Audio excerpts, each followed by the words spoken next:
Hello and welcome to Daily English Flow. We're really happy you're here. I'm Amelia. And I'm James.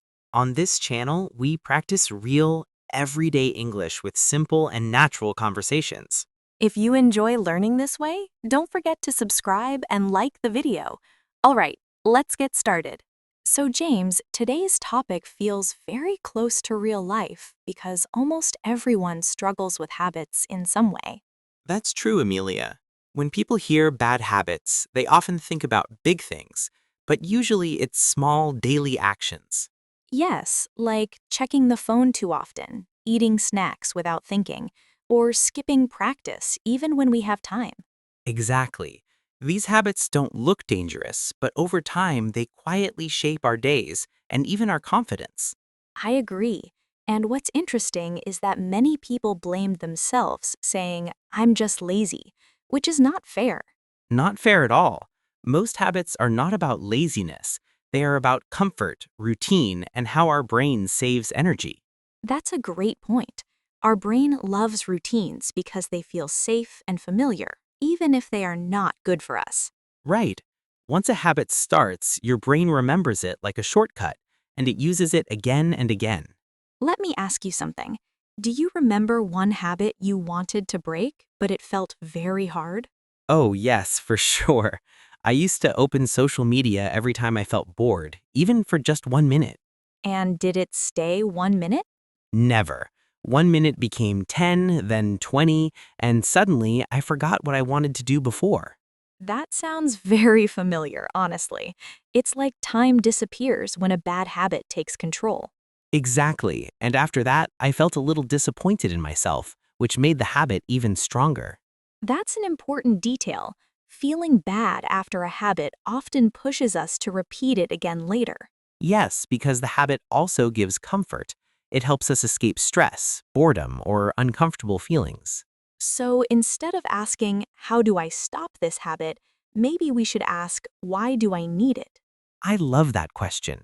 When you understand the reason, the habit becomes less scary and more understandable. For example, if someone eats snacks late at night, maybe they are not hungry, just tired or lonely. Or they want a small reward after a long day, something easy that makes them feel better fast. And that reward is the key. Every habit has a reward, even if the habit itself feels negative later. Exactly. Your brain remembers the reward, not the regret that comes after. That's how habits stay alive. So breaking a habit doesn't mean removing the reward, it means changing the action, right? Yes, that's very important. If you remove everything, your brain feels empty and unhappy. That's why people often fail when they try to change too much at once. It's too shocking for the brain. True. A better idea is to keep the same trigger and reward, but choose a different action in the middle. Can you give a simple example? Sure, if stress is the trigger and relaxation is the reward, instead of scrolling, you can take a short walk. Or listen to calm music, stretch your body, or even make tea and breathe slowly for 1 minute.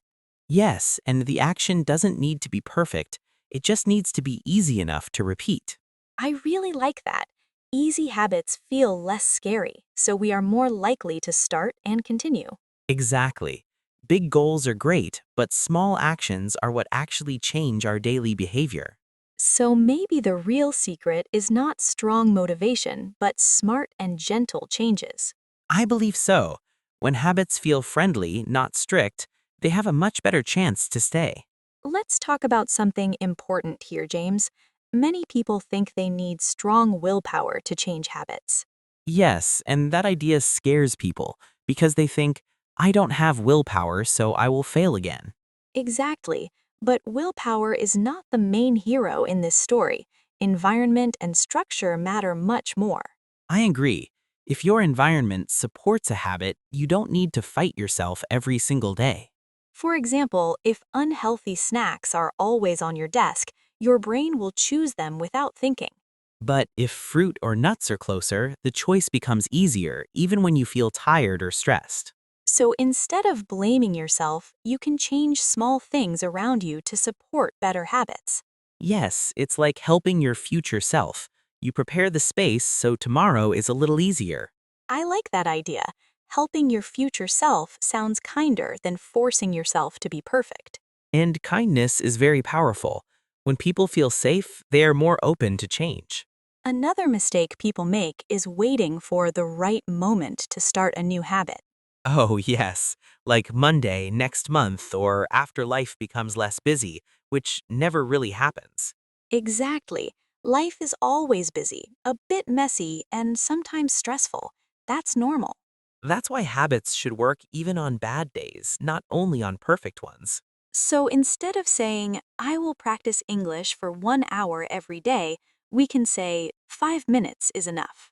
Yes, 5 minutes feels easy, and once you start, you often continue naturally.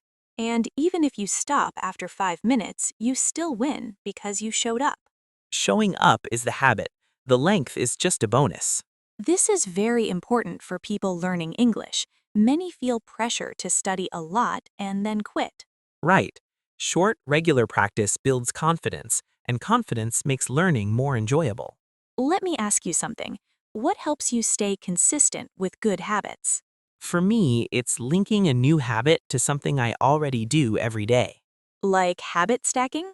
Exactly. For example, after I make my morning coffee, I listen to English for a few minutes. That's smart. The coffee becomes the trigger, and the habit feels natural, not forced. Yes, because the trigger already exists. I don't need to remember anything new. This works for many things. After brushing your teeth, you can stretch. After lunch, you can review words.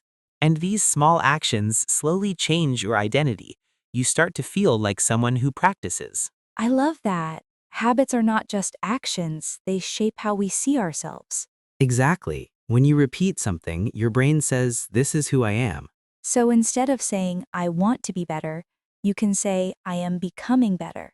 That small change in thinking makes habits feel more personal and meaningful. And when habits feel meaningful, we protect them, even on hard days. Yes, because then you're not just doing an action, you're building a version of yourself. Another thing people often worry about is failure. They miss one day and think everything is ruined. Yes, that mindset is very common. One small mistake suddenly feels like proof that change is impossible. But missing one day is not failure, it's just being human, especially when life gets busy or emotional. Exactly. The real problem starts when people miss 2 or 3 days and stop completely. That's why many experts say the goal is not perfection, but returning to the habit quickly. I really like that idea. Instead of asking, "Did I fail?" we can ask, "How fast can I restart?" That question feels lighter and more encouraging. It gives you a way forward instead of guilt. And guilt is heavy. When people feel guilty, they often avoid the habit because it reminds them of failure. So, a better rule could be never miss twice in a row if possible. Yes, that rule is simple and realistic. One bad day is okay, but the next day is a chance to recover. I use that rule with exercise. If I skip today, I promise myself to move tomorrow, even just a little. That's a great example. Movement doesn't need to be intense to keep the habit alive. Another helpful tool is tracking habits, but in a very simple way. I agree. Tracking should motivate you, not stress you. For example, just putting a small check mark on a calendar can feel very satisfying. Yes, because you see progress. And when you see progress, you want to continue. But it's important not to become obsessed with the tracker itself. True, the habit is the goal, not the perfect chart or the longest streak. Let's talk about emotions for a moment. Many habits are connected to how we feel, not what we think. That's very true. When emotions are strong, logic becomes quiet. So if someone wants to break a habit, they should notice their emotions before the habit starts. Like asking, "Am I tired, bored, stressed, or lonely right now?" Exactly. That question creates a pause, and the pause gives us a small choice. And even a small choice can change the direction of the moment. For example, if I feel stressed, I might choose a short walk instead of my phone. Or a deep breath, or talking to someone, or writing one sentence about how you feel. These actions don't remove the emotion, but they help you process it in a healthier way. And over time, your brain learns a new response to the same feeling. That's powerful because now the trigger stays the same, but the habit changes. Yes, and that's how real habit change happens, slowly but deeply. I also think celebrating small wins is important, even if they feel silly. I agree. If you practiced for 5 minutes, that is still a win. When we celebrate, our brain connects the habit with a positive feeling. And that positive feeling becomes a new reward, which makes the habit stronger. So, in a way, we are teaching our brain what to enjoy again.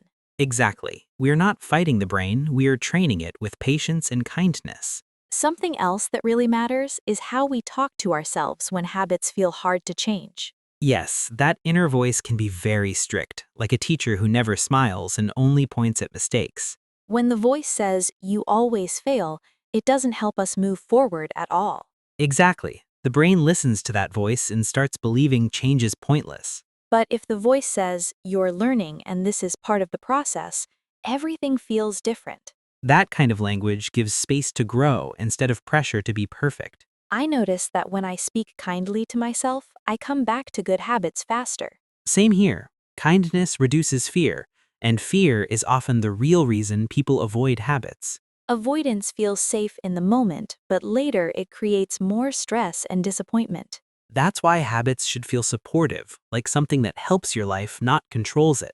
Another helpful idea is designing habits that match your energy, not your dreams. That's a great way to say it. People imagine their best self, but forget about tired evenings. Exactly. A habit that only works when you feel amazing will fail on normal days. So it's better to ask, what can I do even when I'm tired or busy? That question creates habits that survive real life, not just motivation. For example, instead of writing a full journal page, write one honest sentence. Or instead of a long workout, stretch for 2 minutes and call it success. These small actions keep the habit alive and protect your confidence. Confidence is important because when people believe they can change, they try again. And when they try again, even slowly, progress becomes possible. Let's talk about distractions for a moment, because modern life is full of them. Yes, distractions are everywhere, especially on our phones, and they make habits harder, One simple trick is to make bad habits slightly harder to reach, like putting your phone in another room when you want to focus. or logging out of an app so your brain has one extra step to think. That small pause can be enough to break the automatic action.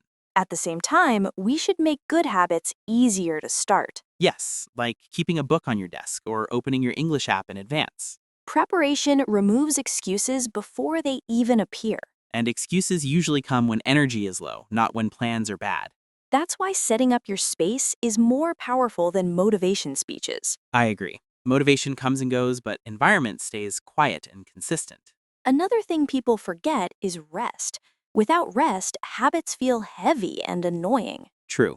If you're always exhausted, even good habits feel like punishment. Rest is not a reward for finishing everything, it's a basic need. When people rest enough, habits feel lighter and more natural. So, building better habits also means respecting your limits and energy. Yes, change works best when it feels human, not extreme. As we get closer to the end of this topic, I think it's important to talk about patience. Yes, because many people expect fast results, and when they don't see them, they feel disappointed. Exactly. But habits are not like a light switch. They're more like a dimmer that slowly changes. I really like that comparison. Small changes are hard to see day by day, but big over time.